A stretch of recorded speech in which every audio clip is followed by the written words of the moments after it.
شايفين يا بنات؟ من بعد ما تشوفي الوصفة دي صدقيني الرز بلبن بتاعك هيتغير خالص وطعمه هيختلف معاكي خالص غير الاول، وهيطلع معاكي بشكل وقوام بتاع المحلات بالظبط، بنفس الكرمشه اللي بنشوفها على وش الطبق من فوق اللي بتجري رقنا. اول ما بنشوف طبق الرز بلبن في المحلات وبشكل كرمشته من فوق كده يفتح نفسنا على الاكل، قول هو ده. هتعمليها بنفس الطريقه وبنفس الشكل وبنفس القوام في البيت وبأقل الخطوات وبرضك بأقل التكاليف زي احنا متعودين. انا عايزاكي تشوفوا بقى الشكل قوام طبق الرز عامل ازاي، المعلقه بتاعت الرز نفسها عامله ازاي. الرز ولا هو ماسك قوي ولا هو سايب، وبص القوام بتاعه قد ايه خفيف كده ومعلقته بتبقى ناعمه في البق. يلا هنصلي على رسول الله ونبدا وصفتنا النهارده. انا هنا يا بنات استخدمت كميه رز بسيطه جدا، يعتبر مج شاي كده ملوته رز او بيعادل طبق رز صغير، ونقعته في نص كوبايه من الميه بس نقع خفيفه كده لحد الميه ما تغلي على النار. ولو حبيت نقعيه في لبن بدل الميه بيكون احلى طبعا. وهرفع حله على النار، حطيت في ربعها ميه اقل كمان من ربع ميه. اول ما غلي معايا نزلت بالرز بعد ما صفيته من ميه النقع اللي فيه، وهسيبه يغلي كده غلوتين لحد الرز ما تطرى معاكي، بس مش هتكون مستويه، هتكون بس طريه زي ما احنا شايفين. انا هكمل سوا في اللبن طبعا وهو بيغلي على النار. ما ننساش كده نلم الرم من على الوش عشان تبقى الحله نضيفه وصافيه. وبعد كده لما الرز وصل للسوا اللي احنا شفناه دوت، طري معانا شويه وشرب الميه اللي فيه. احنا حاطين اقل من ربع ميه، فالميه قليله جدا مش هتاثر معاكي في طعم الرز. هنزل عليه باللبن. انا مستخدمه هنا يا بنات 2 كيلو لبن، وبعد كده زودت نص كيلو كمان، يعني 2 كيلو ونص لبن على مقدار كوبايه الرز اللي احنا حطيناها في الاول.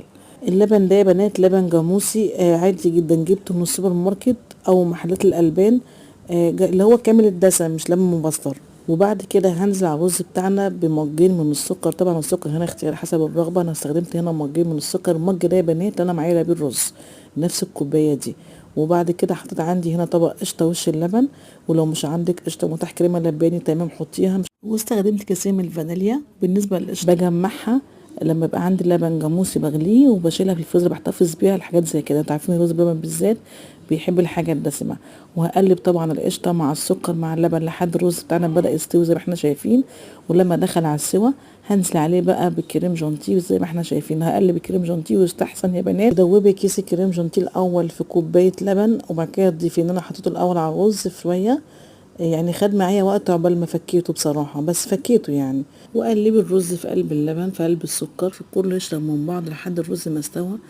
ونيجي بقى لأهم خطوة هي النشا. كتير قوي مننا يا بنات ما بيعرفش يظبط النشا بتاع الرز، بيطلع معاه تخين جدا او بيطلع معاه خفيف. انا هنا هستخدم بس معلقتين من النشا على كل الكميه دي، لان الرز عندنا استوى هنا زي ما احنا شايفين ملء الحله ما شاء الله، بس هو خفيف.